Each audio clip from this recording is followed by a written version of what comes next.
कानून की देवी की आंखों पे ही पट्टी बांध दी हो। मैं तो भगवान से ही प्रार्थना करूंगा कि जो वहाँ जज बैठता है भगवान उसको सद्बुद्धि प्रदान करें।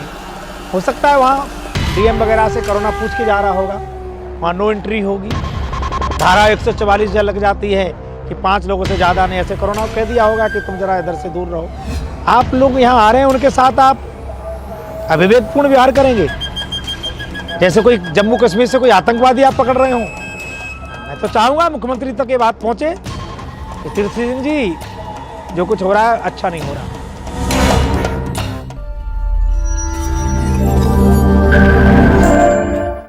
देखिए, बापूजी ने समाज के अंतिम व्यक्ति तक सामान्य रूप से जीवन जीने वाले व्यक्ति किस प्रकार से धार्मिक और साधना परायण हो सकता है, इसको बहुत बड़ा बल दिया।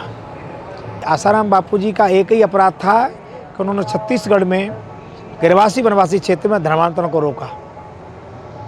यही एक अपराध है, और नहीं तो मुझे लगता है कई लोगों ने, कितने लोगों की हत्याएं, जघन्य अपराध किए। आज उनके साथ किस प्रकार का सलूक हो रहा है। निसंदेह धार्मिक आस्थावान लोगों को धक्का लगा है। और अब क्या कहूँ, यहाँ के देश की कानून, जहाँ कानून की देवी की आंखों पे ही पट्टी बांध दी हो, अभी किस भाव से बनाया गया मुझे नहीं पता। मैं तो भगवान से ही प्रार्थना करूंगा कि जो वहाँ जज बैठता है भगवान उसको सद्बुद्धि प्रदान करें। और इस उम्र पर, जिस उम्र में वो कुटिया में बैठ करके भजन तप साधना स्वाध्याय करते, एक ऐसी स्थिति में रहना पड़ रहा है, वो निसंदेह दुखद है। और ये पूरा षड्यंत्र पूर्वक है। मैं फिर कह रहा हूँ, ये श्रद्धा का दोहन आम व्यक्ति भी क्यों जप कर रहा है। मैं देखता था दुकान पे सामान्य साइकिल पे जाने वाला व्यक्ति भी कहीं न कहीं जप करता था। और हमारे यहाँ हजारों संतों ने मार्ग दिया है, मार्गदर्शन किया है, लोगों का वैचारिक आध्यात्मिक उत्थान कैसे हो उसके लिए काम किया है। उसमें आसाराम बापूजी का भूमिका बहुत अच्छी है, प्रशंसनीय है। समाज को क्या करना चाहिए स्वामी इन तमाम परिप्रेक्ष्यों पे? देखो, कानून के ज्ञाता तो कानून का आश्रय लेंगे, बाकी लोगों से तो मैं कहूँगा भगवान से प्रार्थना करना चाहिए, क्योंकि हम सब भगवत प्रेमी लोग हैं, भगवान में विश्वास रखते हैं। परमात्मा से ही प्रार्थना करना चाहिए कि प्रभु जब जब होए धर्म की हानि, बाणे असुर अधम अभिमानी, तब तब प्रभुदर विविध शरीरा, हरें कृपानिध सज्जन पीरा। क्योंकि हम सब ईश्वरवादी लोग हैं, अर्जी हमारी मर्जी उसी की है। इसलिए हम परमात्मा से प्रार्थना करें कि उनका ये जो शारीरिक जन्य दुख है वो समाप्त हो, वो पुनः समाज को चेतना देने में वो पुनः सक्षम हो सकें, ऐसी मैं भगवान से प्रार्थना करता हूँ। स्वामी जी, हम एक बात और जानना चाहते हैं कि कुंभ चल रहा है और काफ़ी लोग उम्मीद भी लगा रहे हैं। पहले बातें आई कि एक निश्चित समय काल के लिए एक कुंभ का आयोजन किया जाएगा, पर अभी हम जमीनी लेवल में बहुत सारी अव्यवस्थाएं देख रहे हैं प्रशासन की और राज्य सत्ताओं के लोगों की, कि वहाँ लाखों की संख्या हो रही है, जितना बड़ा नेता उतनी बड़ी सभा।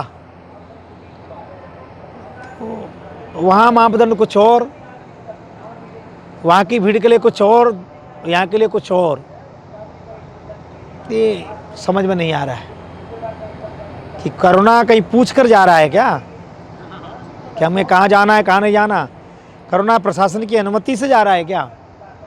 ये एक व्यंग्यात्मक स्थिति बन गई है प्रशासन के लिए।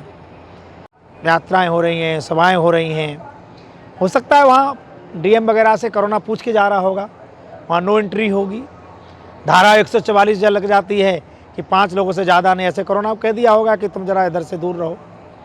क्या ये एक व्यंग्यात्मक नहीं तो क्या है, मतलब हास्यप्रद है।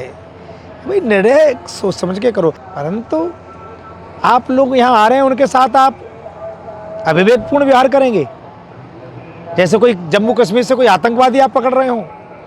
ये ठीक नहीं है। वो श्रद्धालु हैं, धार्मिक हैं, और क्षमा करना मैं कहना चाहता हूँ, आपसे ज़्यादा सजग हैं, वो आपसे ज़्यादा चैतन्य हैं, वो परमार्थवादी हैं, ईश्वरवादी हैं, साधना संपन्न लोग हैं। आप साधन संपन्न हो गए, वो साधना संपन्न हैं, अविवेकी नहीं है। आपने जो नियम बनाए उनका पालन कर रहे हैं। अरे फिर भी कोई गांव का व्यक्ति, कोई साधारण व्यक्ति, कोई बस में बैठ के, कोई गाड़ी में बैठ के आ रहा है, उसे उतार के आप जलील करोगे? ये कौन सी अतिथि सेवा है जी? ये कौन सा सत्कार आप कर रहे हैं? मैं तो चाहूँगा मुख्यमंत्री तक ये बात पहुँचे कि तीर्थ सिंह जी, जो कुछ हो रहा है अच्छा नहीं हो रहा। परिणाम क्या होगा भगवान जाने, गंगा मैया जाने, पर मैं इतना कहूँगा जो कुछ हो रहा ठीक नहीं हो रहा। ये कुंभ है, गुमसुम मत बैठो, बाहर निकलो, जनता की सेवा करो, संतों का और श्रद्धालुओं का जरा स्वागत करो। आपके बुलाने पे आ रहे हैं भाई, आपने पहले मना किया कैंप नहीं लगेंगे, हम ठीक थे, फिर आपने कहा कैंप लगे, तो आपने जब किसी को आने ही नहीं देना था भैया, तो पांडाल क्यों लगवाए? मैं प्रश्न पूछना चाहता हूँ, क्यों आपने पांडाल मत लगवा दे? संत थे, अपने अपने संबंधित अखाड़ों में रहते, स्नान करके चले जाते, क्यों आपने तंबू लगवाए?